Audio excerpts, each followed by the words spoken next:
ഇറച്ചിക്കോഴി 1 കിലോയ്ക്ക് 100 രൂപ അടിസ്ഥാന വില കണക്കാക്കി അതിന്റെ 14.5% നികുതി ഈടാക്കുന്നത്. ഇതര സംസ്ഥാനങ്ങളിൽ നിന്നും കേരളത്തിലേക്കെത്തുന്ന കോഴിയിറച്ചിക്കാണ് ഇത് ബാധകമായിട്ടുള്ളത്. പുറത്തുനിന്നെത്തുന്ന കോഴിക്കുഞ്ഞുങ്ങൾക്കും നികുതിയുണ്ട്.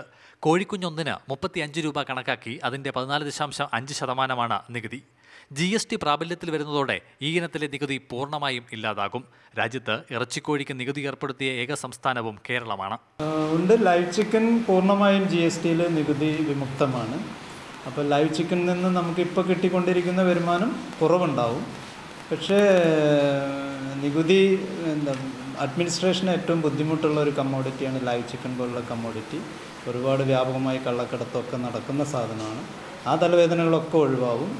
ജൂലൈ 1 മുതൽ കോഴിക്കള്ളക്കടത്തും അവസാനിക്കും. നികുതി പൂർണ്ണമായി ഇല്ലാതാകുന്നതോടെ വിലയിൽ കാര്യമായ കുറവുണ്ടാകുമെന്നാണ് പ്രതീക്ഷ. എന്നാൽ നികുതി ഇനത്തിലെ കുറവ് വിലയിൽ ഉണ്ടാകുമോ എന്നതിൽ തീർച്ചയില്ല. പുതിയ സാഹചര്യത്തിൽ കൂടുതൽ കോഴി തമിഴ്നാട്ടിൽ നിന്നും എത്താനും അത് കേരളത്തിലെ കോഴി കർഷകർക്ക് വലിയ ഭീഷണിയായി മാറാനുമുള്ള സാധ്യതയുണ്ട്. കാലങ്ങളായി കേരളത്തിലെ കോഴി വില നിയന്ത്രിക്കുന്നത് തമിഴ്നാട് ലോബിയാണ്. മാതൃഭൂമി ന്യൂസ്, പാലക്കാട്.